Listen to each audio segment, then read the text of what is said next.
할렐루야. 성도 여러분 반갑습니다. 오늘의 말씀은 열왕기상 13장 1절부터 10절까지의 말씀입니다. 열왕기상 13장 1절부터 10절까지의 말씀입니다. 보라, 그때에 하나님의 사람이 여호와의 말씀으로 말미암아 유다에서 베델에 이르니 마침 여로보암이 제단 곁에 서서 분향하는지라. 하나님의 사람이 제단을 향하여 여호와의 말씀으로 외쳐 이르되, 제단아 제단아, 여호와께서 이와 같이 말씀하시기를, 다윗의 집에 요시아라 이름하는 아들을 낳으리니 그가 내 위에 분향하는 산당 제사장을 내 위에서 제물로 바칠 것이요 또 사람의 뼈를 내 위에서 사르리라 하셨느니라 하고, 그날에 그가 징조를 들어 이르되, 이는 여호와께서 말씀하신 징조라. 제단이 갈라지며 그 위에 있는 재가 쏟아지리라 하며, 여로보암 왕이 하나님의 사람이 베델에 있는 제단을 향하여 외쳐 말함을 들을 때에 제단에서 손을 펴며 그를 잡으라 하더라. 그를 향하여 편 손이 말라 다시 거두지 못하며, 하나님의 사람이 여호와의 말씀으로 보인 징조대로 제단이 갈라지며 재가 제단에서 쏟아진지라. 왕이 하나님의 사람에게 말하여 이르되, 청하건대 너는 나를 위하여 네 하나님 여호와께 은혜를 구하여 내 손이 다시 성하게 하라. 하나님의 사람이 여호와께 은혜를 구하니 왕의 손이 다시 성하도록 전과 같이 되니라. 왕이 하나님의 사람에게 이르되, 나와 함께 집에 가서 쉬라. 내가 내게 예물을 주리라. 하나님의 사람이 왕께 대답하되, 왕께서 왕의 집 절반을 내게 준다고 할지라도 나는 왕과 함께 들어가지도 아니하고 이곳에서는 떡도 먹지 아니하고 물도 마시지 아니하리니, 이는 곧 여호와의 말씀이 내게 명령하여 이르시기를, 떡도 먹지 말며 물도 마시지 말고 왔던 길로 되돌아가지 말라 하셨음이니이다 하고, 이에 다른 길로 가고 자기가 베델에 오던 길로 되돌아가지도 아니하니라. 아멘.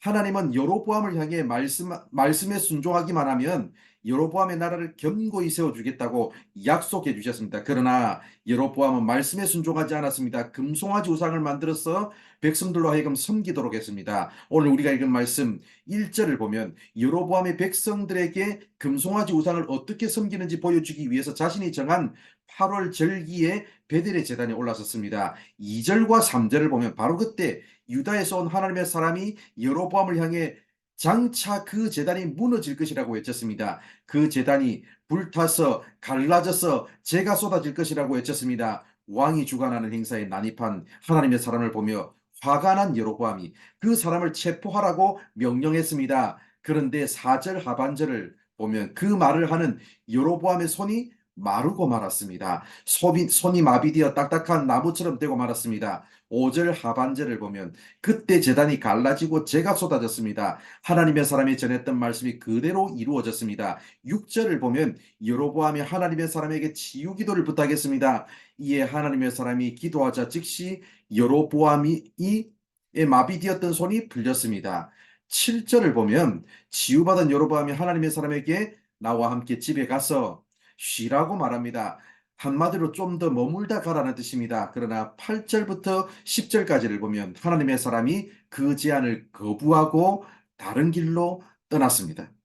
왜냐하면 여로보암은 이 사건 앞에서 진심으로 회개하지 않았고, 겉으로는 좀 더 쉬다 가라고 했지만 결국 자존심이 상한 여로보암이 하나님의 사람을 죽일 게 뻔하기 때문입니다. 여로보암은 하나님의 말씀에 순종하지 아니하고 자신의 방법대로 권력을 유지하고 자신의 길을 걸어갔고, 하나님이 하나님의 사람을 보내어서 기회를 주셨음에도 불구하고 오히려 하나님의 사람을 죽이려고 했습니다. 사랑하는 성도 여러분, 우리는 혹시 여로보암과 같은 길을 걸어가고 있지는 않습니까?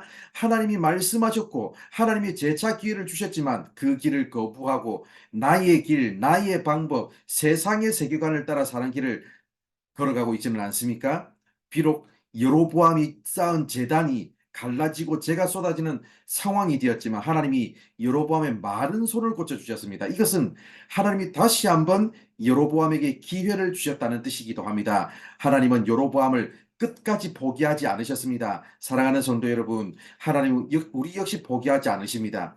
포기하지 않으시고 기회를 주시는 하나님을 외면하지 마시고 그분이 하시는 말씀에 귀를 기울이며 그 말씀에 순종하는 길을 걸어가는 우리 모두가 되기를 바랍니다. 기도하겠습니다.